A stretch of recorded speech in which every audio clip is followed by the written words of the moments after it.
हामी यलम्बरको सन्तान, हामी पनि एउटा राजा खडा गर्नेछौँ। प्रधानमन्त्रीज्यूको यसो आनी बानी हेर्दाखेरि कतै उहाँ राजावादी त हुनुहुन्न। म प्रश्न गर्न चाहन्छु, यदि राजावादी हुनुहुन्छ र राजतन्त्रको पक्षमा आउनुहुन्छ भने हाम्रो राजा हाम्रो आफ्नै छ, हामी यलम्बरको सन्तान, हामी पनि एउटा राजा खडा गर्नेछौँ। यदि त्यसो होइन भने सम्माननीय प्रधानमन्त्रीज्यूले यो व्यवस्थालाई मान्नुपर्छ।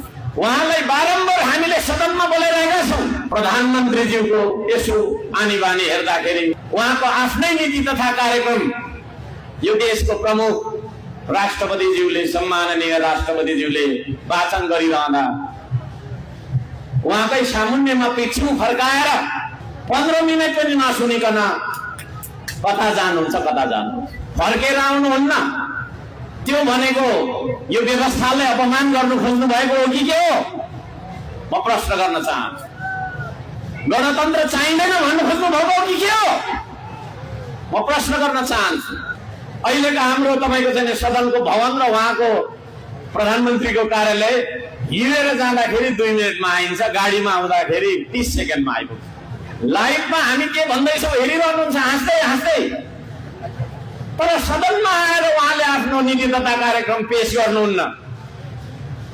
पेश गर्ने दिन पनि आउनुपर्छ भनेर हामी करायौं। ल ठिक छ, फेरि प्रतिपक्षी दलहरू बीचमा एउटा संवाद भयो, पेश चाहिँ अर्थमन्त्रीले गर्दा पनि भयो, तर जवाफ दिनु उहाँ आउनुपर्छ, त्यसमा सहमति गरौँ त भन्नुभयो। ल त ठिकै छ, जवाफ दिनु पनि आउनु भयो। भोलि म काठमाडौँ जाँदैछु, पर्सि सदन छ, उहाँको माग राखेर हाम्रो त्यहाँभित्र आन्दोलन हुन्छ। आदरणीय दाजुभाइ दिदीबहिनीहरू, यो व्यवस्था र विधि भन्दा ठुलो हुँदैन एउटा ड्रेन। यो व्यवस्था र विधि भन्दा ठुलो हुँदैन अलिकति कालोपत्रे। यो विधिलाई मान्नुपर्छ भन्ने, मनाउनुपर्छ भन्ने सबैभन्दा पहिलो कर्तव्य भनेको प्रधानमन्त्रीको कर्तव्य हो। प्रधानमन्त्रीले नै मान्नुहुन्न भने हामीले किन मान्ने? यदि त्यसरी कसैले यो विधि नमान्ने हो भने भोलि राज्य रहला।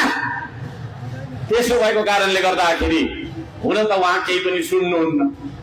हुन त कानमा समस्या छ या मुखमा समस्या छ त्यो मलाई थाहा छैन। अलिअलि हामीले साथी पनि हो, भेटघाट हुँदा त बोल्नुहुन्छ जस्तो लाग्छ। तर सदनमा उहाँको बोली कस्तो छ भनेर उहाँले अहिलेसम्म उहाँको बक्के फुट्ने भन्छ कि नानीहरूको पनि, उहाँको बक्के फुटेको छैन। होइन, अचम्म लाग्छ।